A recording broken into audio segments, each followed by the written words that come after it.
സകൃതകൃതാവായ നാട്ടുകാരെ,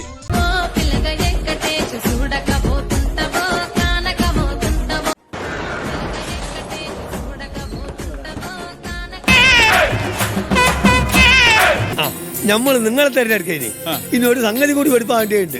നിങ്ങൾ വരി. ഞാൻ സിനിമാ മേഖലയിൽ നിൽക്കുന്നതുകൊണ്ട് നിങ്ങൾ ചോദിക്കുന്ന അത്തരം ചോദ്യങ്ങൾക്ക് ഉത്തരം പറയാൻ എനിക്ക് ബാധ്യതയില്ല. നിന്റെ ഒടുക്കത്തെ തുമ്പലാണെന്ന് നീ മറക്കണ്ട.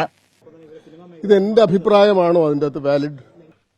മുത്തച്ഛന്റെ കൂട്ട് ഞാൻ മാത്രമല്ല അവരെല്ലാവരും ഇത്തരം കാര്യങ്ങളിൽ യാഥാർത്ഥ്യമുണ്ടെങ്കിൽ സ്വാഭാവികമായിട്ടും അതിന്റെ നിയമ നടപടികളെ അത് ക്ഷണിച്ചു വരുത്തും. അത് ആർക്കും തടയാൻ കഴിയില്ല. അതിന് പ്രതിരോധമൊന്നുമില്ല. അതെന്ത് മര്യാദ? അത്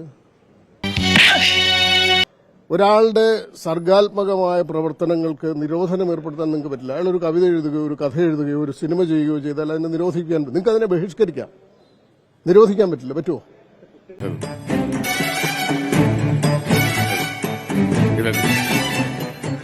അവർക്കെതിരെ ഉണ്ടായ ആരോപണങ്ങളിൽ സത്യാവസ്ഥയുണ്ടെങ്കിൽ അത് പരിശോധിക്കാനും അത് അന്വേഷിക്കാനും കണ്ടെത്താനും യുക്തമായ നടപടികൾ സ്വീകരിക്കാനും ഞാനും നിങ്ങളും ആഗ്രഹിച്ചാലും ഇല്ലെങ്കിലും അതിന്റേതായ സംവിധാനങ്ങളുണ്ട്. അത് മുന്നോട്ട് പോകും.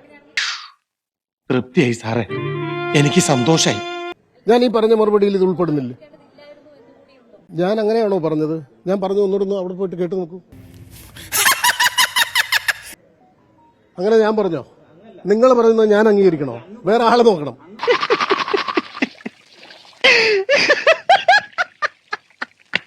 കുറ്റാരോപിതരെ മാറ്റി നിർത്തുന്ന ഒരു നിയമ സംവിധാനം നമ്മുടെ രാജ്യത്തുണ്ടോ?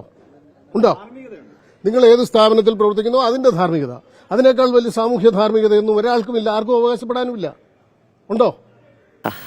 അവറ്റകളുടെ കരച്ചിലേക്കാൻ തന്നെ എന്തൊരു സുഖം, എന്തൊരു സംഗീതാത്മകം. ഞാൻ ബന്ധപ്പെട്ട് നിൽക്കുന്ന എല്ലാത്തിനെ കുറിച്ച് ഞാൻ അഭിപ്രായം പറയണോ? ഞാൻ വർത്തമാനം പറയുന്നതുകൊണ്ട് എന്നോട് എന്തും ചോദിക്കാവുന്നതാണോ? പള്ളി പറഞ്ഞാൽ മതി.